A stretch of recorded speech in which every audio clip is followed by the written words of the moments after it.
Mutton cook recipe নিয়ে চলে এলাম বাঙালিয়ানা জবার রান্নাঘরে। এখানে মাটনগুলিকে ভালো করে ধুয়ে জল ঝরিয়ে নিয়েছি।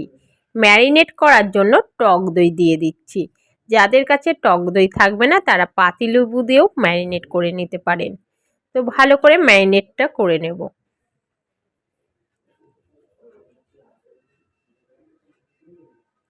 তো ভালোভাবে ম্যারিনেট করে নিয়েছি। এবার ঢাকা দিয়ে আমি এটাকে 1 থেকে 1.5 ঘন্টা মতন ফ্রিজে রেখে দেব। ফিরে আসি 1 থেকে 1.5 ঘন্টা বাদে। গ্যাসে প্রেসার কুকার বসিয়ে দিয়েছি, দিয়ে তেল দিয়ে দেব অল্প করে। দিয়ে তেলটাকে ভালো করে গরম করে নিয়ে দারচিনি, এলাচ, শুকনো লঙ্কা, তেজপাতা ফোড়নে দিয়ে কেটে রাখা পেঁয়াজ কুচি দিয়ে দেবো। দিয়ে হালকা করে পেঁয়াজটাকে ভেজে নেব। আগেই মশলাটা আমি করে রেখেছিলাম। টমেটো, আদা, পেঁয়াজ, রসুন, শুকনো লঙ্কা, কাঁচা লঙ্কা একসাথে পেস্ট করে নিয়েছি। পরিমাণ মতন হলুদ গুঁড়ো, সামান্য চিনি, সামান্য জিরের গুঁড়ো দিয়ে মশলাটাকে ভালো করে কষিয়ে নেব।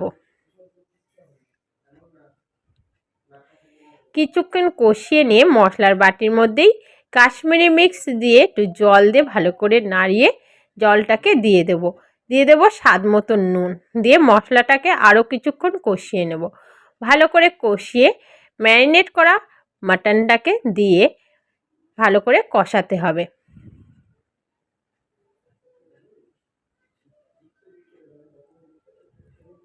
তো ভালোভাবে কষিয়ে নিয়েছি। আগেই আমি আলুগুলিকে ভেজে রেখেছিলাম। আলুগুলিকে দিয়ে আরও 2 মিনিট কষিয়ে নেব।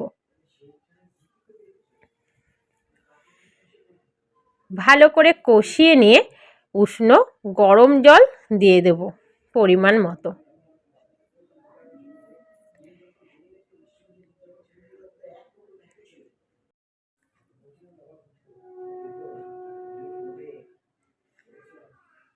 তো আমি 4টে সিটি দিয়ে নেব। 4টে সিটি দেওয়ার পর দেখুন কত সুন্দরভাবে মাটন কুক রেডি হয়ে গেল। এবার উপর থেকে একটু আমি গরম মশলার গুঁড়ো দিয়ে দেব।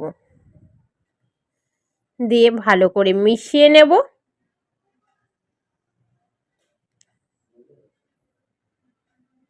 তো খুবই অল্প টাইমে রেডি হয়ে গেল মাটন কুক রেসিপি।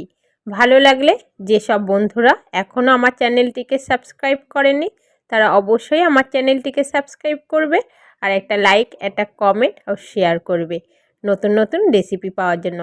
অসংখ্য ধন্যবাদ এতক্ষণ থাকার।